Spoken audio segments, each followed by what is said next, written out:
Before we start the teaching,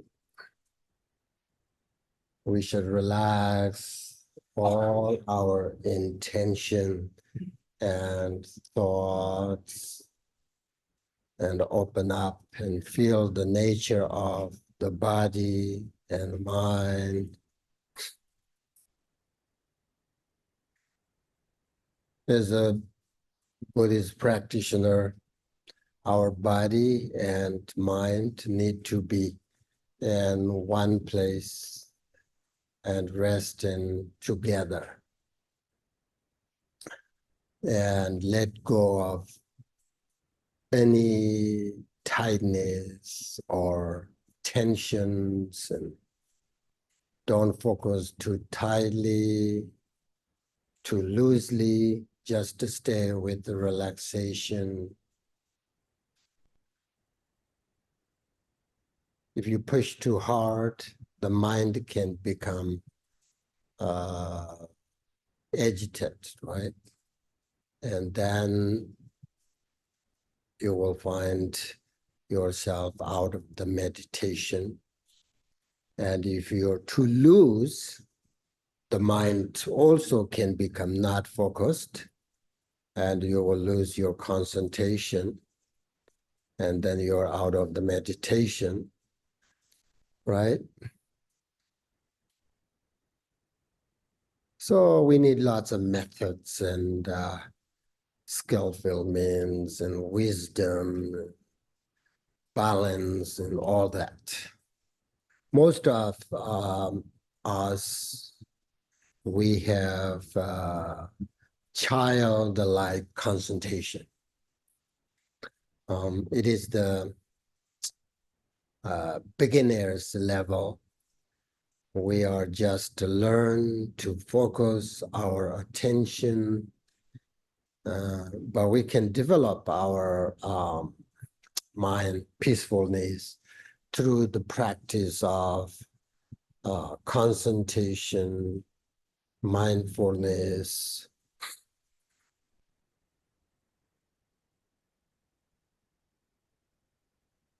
So the moment we are in the present, somehow we are separate from negative emotions, right? And this experience of inner energy is very common and brings special contentment. We will experience this when our mind is not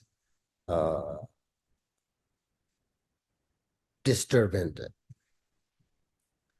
So try to bring everything to the center of the rest in mind.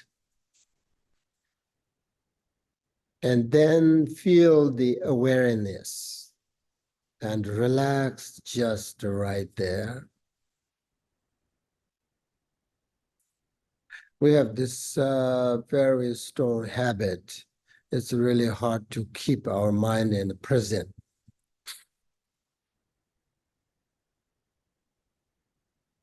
So focusing and letting yourself feel the nature of your mind, your own mind, and makes your mind calm and clear.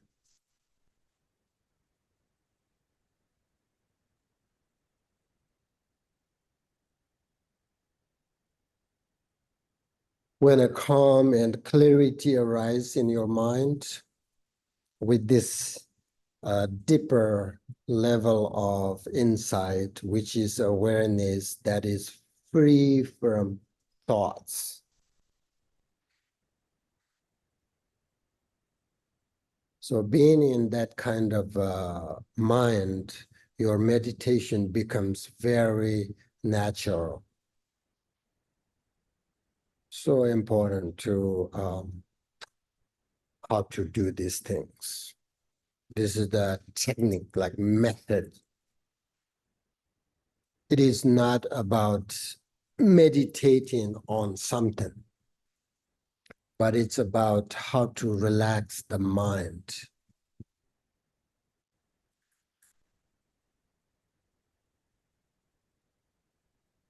When the mind has opportunities for deep resting, then it will know what is and what is not nature.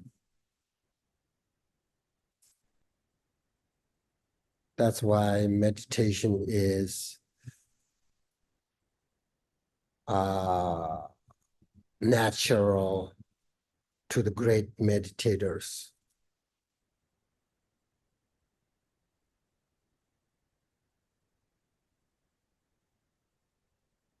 So when you really understand this kind of natural, the deeper level of your mind, then there is nothing to meditate, but you are just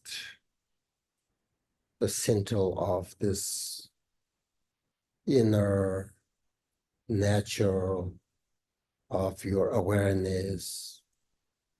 Then there is no room for negative emotions.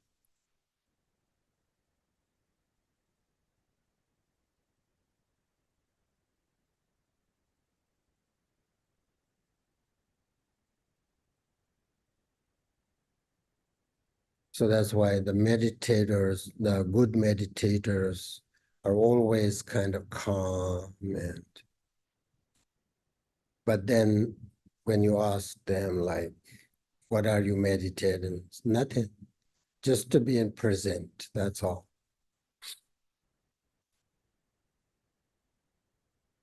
So when you meditate, like when you hear some kind of noise or another kind of distraction, try to be relaxed with it, right? That means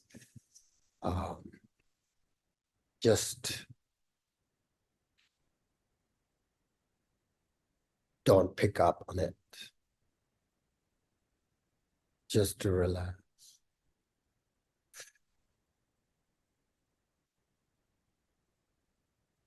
Never tell yourself like, I can't do it.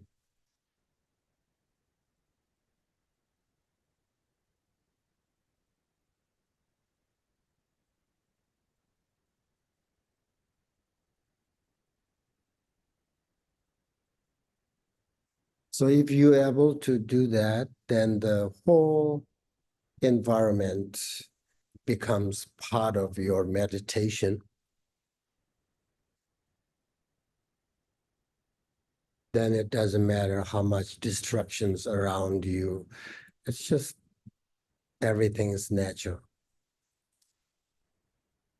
That's what they say, though. I'm not that kind of meditator yet.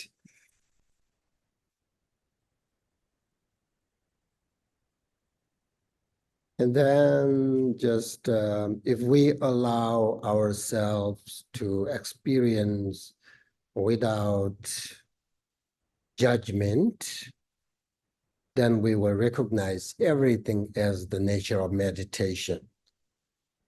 And we have very strong habit also, like when we hear some noise or something, see something, we always judge, right? Oh, that's too much. Oh, I can do it. Oh, that's beautiful. Oh, that's not. It's just, we just can't leave it alone. But if we can, then we will recognize everything as the nature of meditation.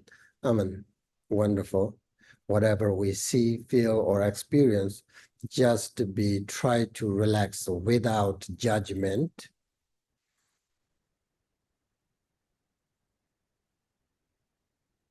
If we want to know about our mind, first we need to know how to relax our mind, use all these good methods.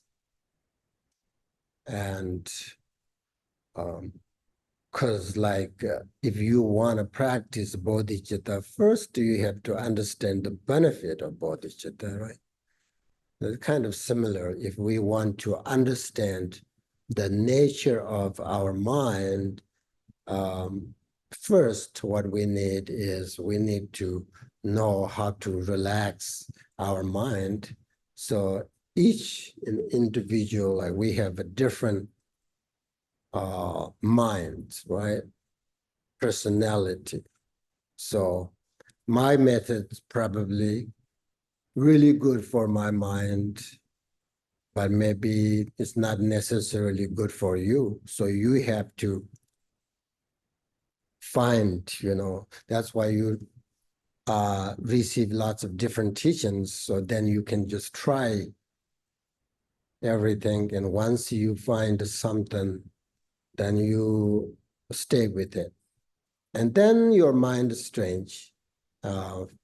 For a few days, that method will really beneficial, help your mind. And then somehow it doesn't work anymore. Then you find another methods like that. So it's just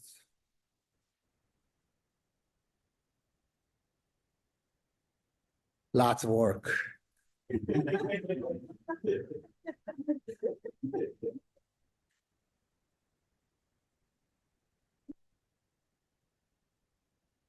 That's why meditators say, don't give up. Don't say, I can't do this.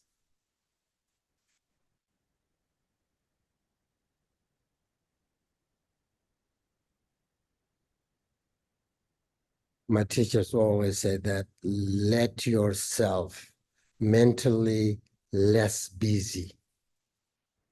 Don't let your energy and relaxation sort of separate.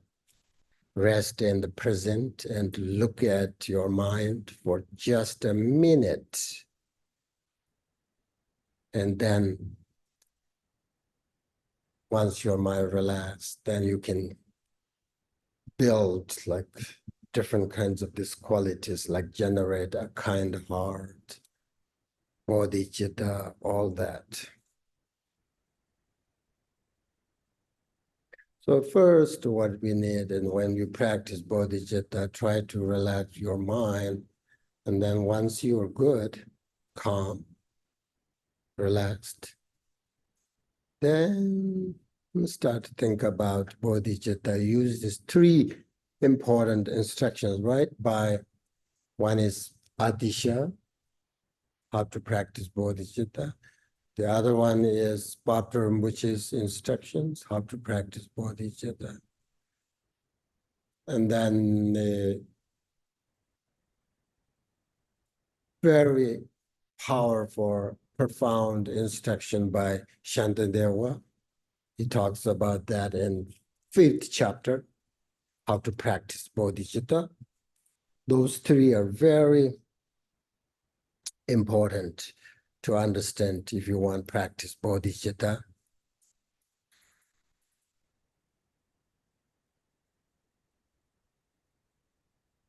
So we are here physically, mentally, we're here doing this practice together.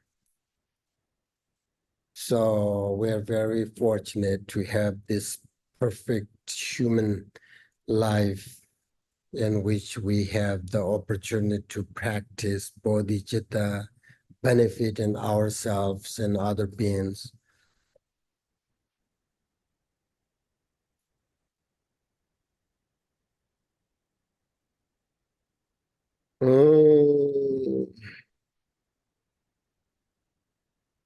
Wonderful.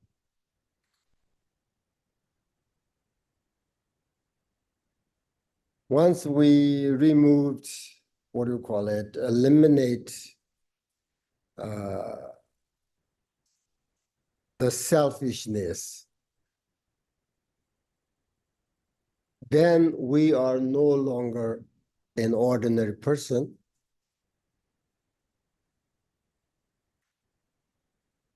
Panchen Pamasa always said that we need some good practitioners. It is not about how many monks and nuns the monasteries have, the quality is more important than the quantity. So Buddhist teachings are for basically avoiding negative actions, right? So doing whatever positive actions we can, either directly or indirectly. That is what they call self-discipline. Self-discipline requires the practice of mindfulness and wisdom in every activity. So once we know how to do this, the self-discipline, then also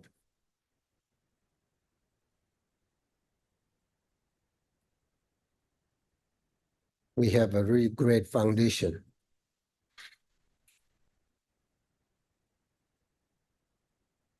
So once again, remember your motivation. Start thinking during this teaching and meditation, I will purify myself in order to attain enlightenment for the sake of all sentient beings. With that motivation, then we start taking refuge, bodhicitta, with the prayers, right? This is, I'm talking, usually you should practice like this.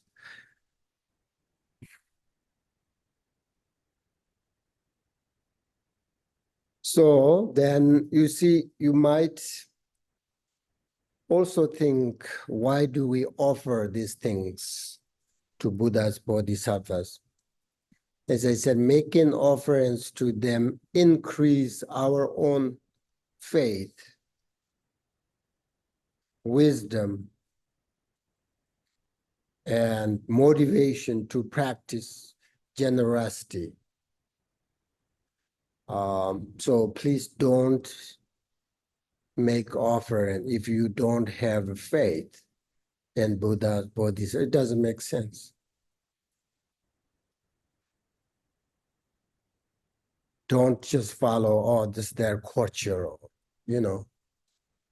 It's just investigate, reflect on yourself, how much faith and trust in Buddha, Bodhisattvas you have. And then your offering is really meaningful, powerful, which means create the accumulation merit.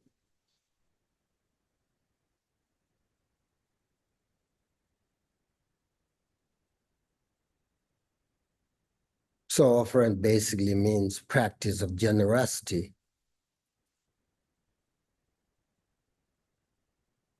Which becomes the cause of happiness in the future and this moment.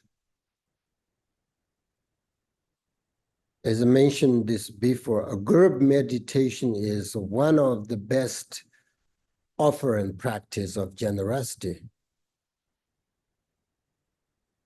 Because every day and everybody, you know, come together and practice together, listen, teaching together, study together. Everybody benefits from shared good energies, right? Helping each other, learn from each other. That's what we do.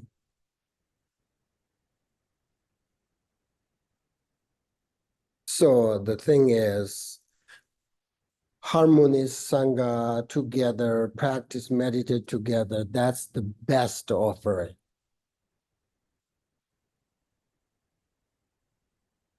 Nice shrine, nice offerings, feel good, happy, nice. But think about Milarepa, he has nothing. It's nothing. His cave is completely empty. right? One time there was a great teacher from India. He sort of complained a little bit of this Tibetan teachers, you know. They have everything. They have a luxury. They sit on an expensive throne. They have a long named title, like blah, blah, blah, blah, blah, like that, right? Think about an Indian masters, like Dignanga, Nagarjuna, like short names, but full of like, they have a full of qualities inside. We Buddhist teachers, like inside totally empty, but outside like long title name. Sometimes people have Khenpo, Turka, Lama, blah, blah, blah.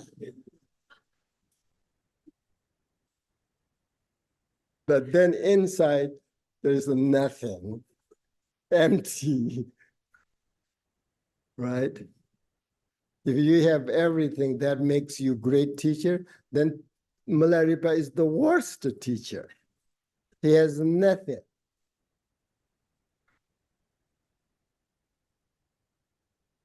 So anyway,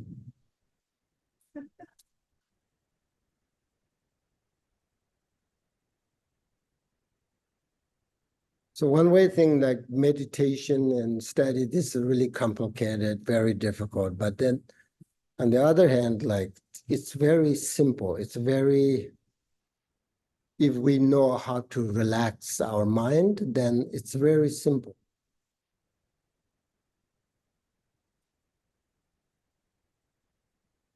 So now, anyway, in this section, I would like to talk a little bit about purification, okay? The second chapter. The second chapter is a practice that is mostly connected to offerings and purify negative actions. So if you take a look at the 27th stanza in the second chapter, it says, to the perfect Buddhas and Bodhisattvas who reside in every directions of space. So with this stanza, we purify our obscurations, habitual tendencies that are the main obstacle to growing and developing bodhicitta.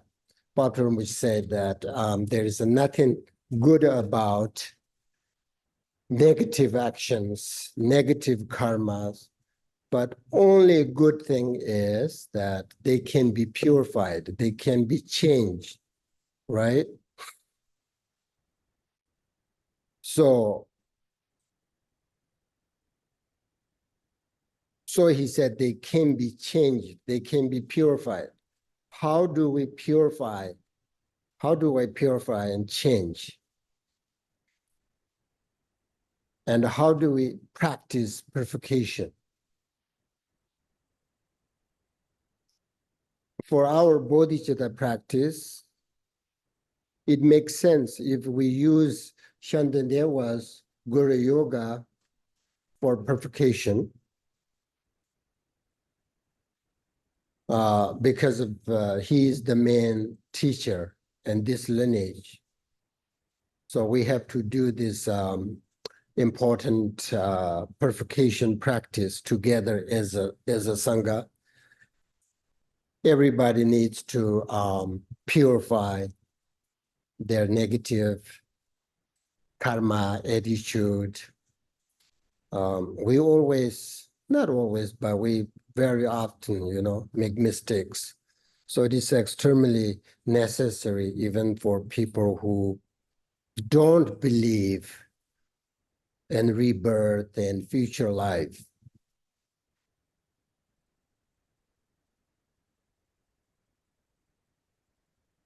As you know, the practice of purification is one of the most important solution to all our negative actions.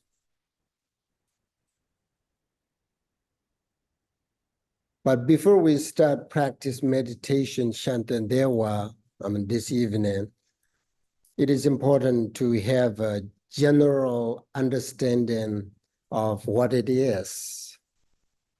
So we start by visualizing, for example, Shantandewa, who embodies all sorts of refuge. And think of him as your kind root teacher, embodiment of all the bodhisattvas, and he represents all of the lineage, especially embodiment of Vajrasattva. So when we recite his Guru Yoga supplication and his mantra, at the same time, think of all our negative actions, all our harmful actions are purified. Think that not only on our own obscurations have been purified, but all sentient beings' obscurations are also purified, and feel that you are confessing them all and ask for Shantadewa to purify them. That again comes back to our mind. If you think of all sentient beings and purify their negative actions, it's impossible, right? But then that, like, for example, if you don't believe in the future life, your bodhicitta is very limited, right? So if you think, when I die, this is the end of my life, and then that's it. Then your bodhicitta is no more. But if you believe in the future lives, that brings very strong power for, like, your bodhicitta is limitless. It brings, like, I have not much capacity on this life, but I have a great foundation, practice bodhicitta. So then my next life, I will build my bodhicitta on that foundation. Then I'm closer, step by step to the final, the enlightenment, Buddhahood. So then your mind is kind of very limitless.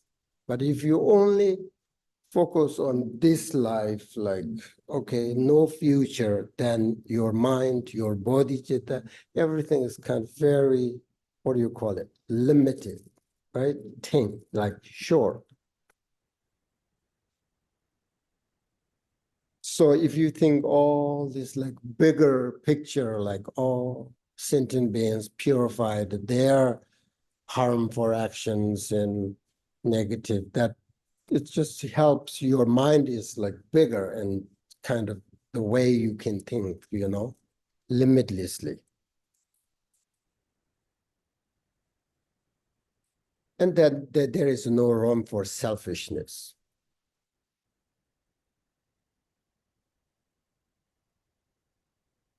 Otherwise, like, if you think only this life, I want a bodhicitta, I'm still really, really, really good. But only this life is kind of really very small. Right? So making this kind of commitment is the key of the purification practice. So we have to think, like, I have accumulated harmful negative actions because of my ignorance, because of my selfishness. But now I know what is beneficial and what is not. So I will never commit them again. So that is the purification. Otherwise, if you only think about, oh, I did this, I did it, I'm regret, and that doesn't feel good, right? But at the same time, use that as a method, as a tool. I will never do this mistake again. That, then you are purifying everything. Because if you never do this again, because of you regret what you've done past, use both this power, right? There are 4 powers, there's 2 powers together, then you become a great human being, right? No negative, harmful action thoughts whatsoever. So then you will have good mind, kind mind. That's why purification is very powerful and cause of bodhicitta. Bodhicitta will arrive in your mind.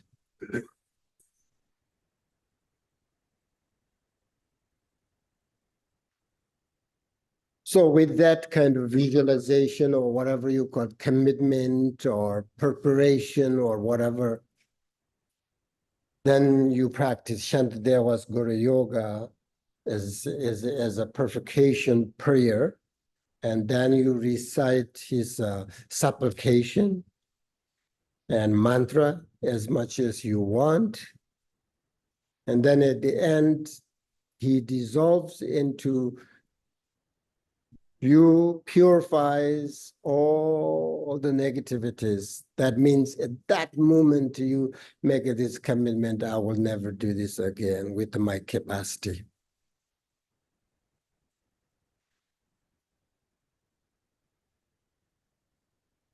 And then at the end, everything dissolves into this nature.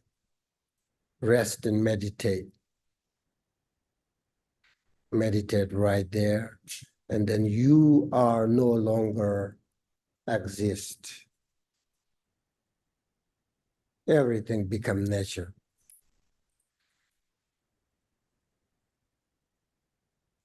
That's generally how we practice here.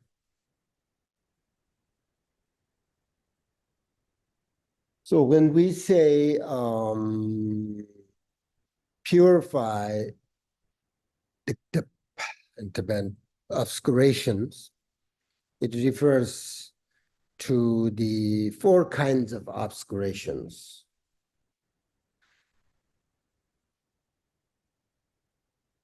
Should I talk about these things? Are you a little bit like, it's too much? Yeah? All right.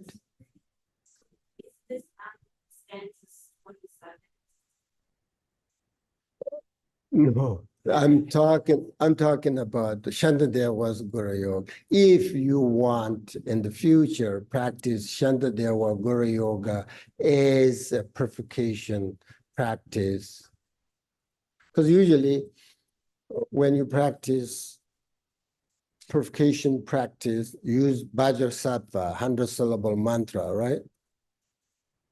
But for me, somehow, like some reason, Shantadeva is more, I have a more connected Shantadeva than Bodhisattva, to be honest with you. Like I can really feel it. I can, through his teachings, there's this closeness. Bodhisattva is, of course, yeah. But I can kind of like feel it, what Shantadeva, what kind of person and how, I can kind of see it, Bodhisattva, only we have this statue, right? They could be right, could be wrong. Bodhisattva, nothing like this statue. It is again about our mind, right? So if you want in the future practice the purification, purify, we have to purify our negative thoughts, emotions every single day. That's why Paltrul Rinpoche, when you go to bed, before, you have to purify all this, meaning you should think about two powers, never do this again, and dedicate.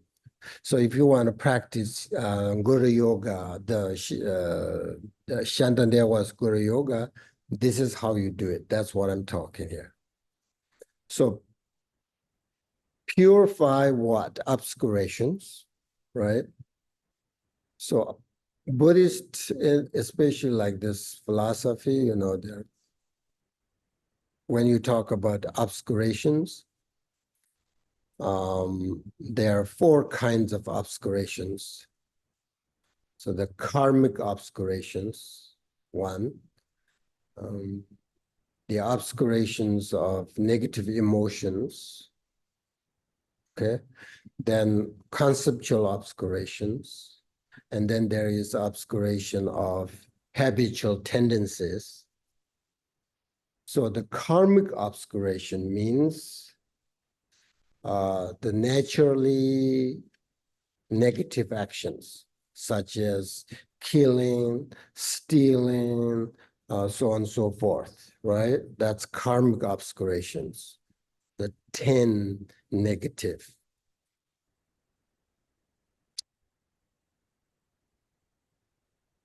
Then the obscuration of negative emotions, of course, we know that, right? It means basically the three root afflictions, right? Attachment, anger, and ignorance.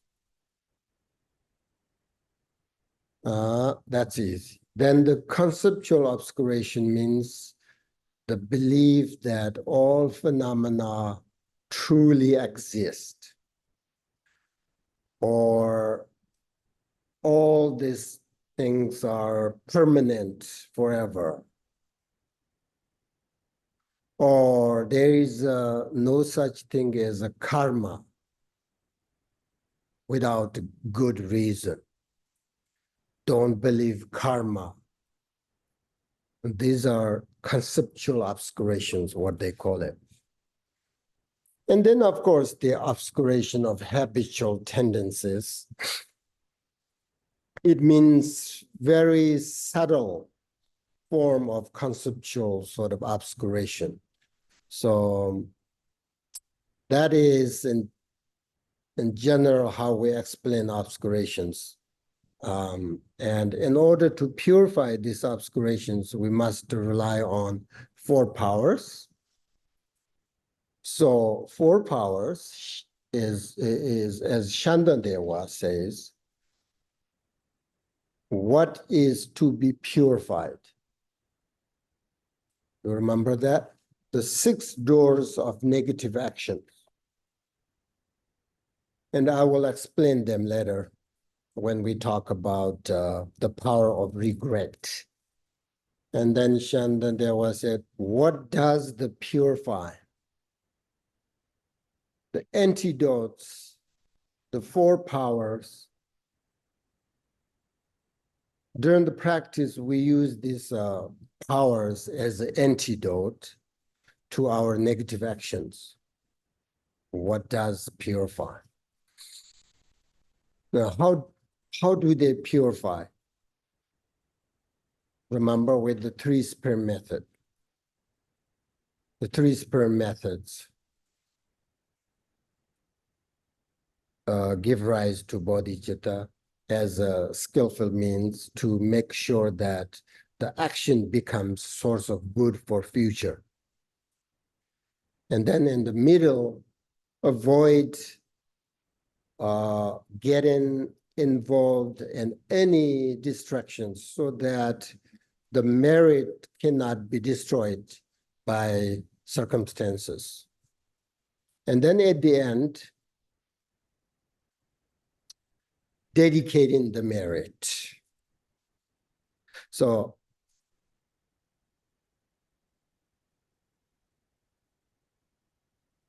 Yep, that is.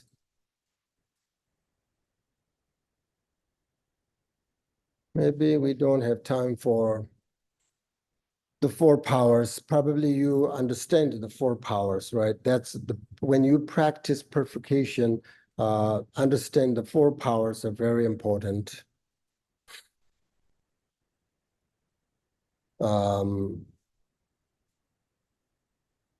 The power of the first power of the sport, right, which focus on the outer and inner, sort of deity, you're like Shantadewa, Guru Yoga, Shantadewa practice, right? And then second power of regret and what you haven't done something wrong. And then third,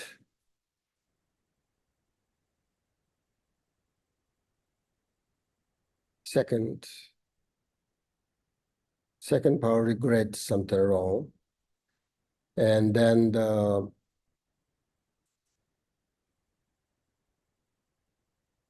power of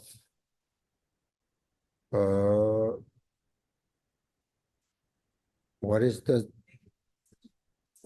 never done that again. Yep. And then the last one is the power of action as antidote, right? So those are four powers. So you have to bring also combined with the 6 doors, the negative actions.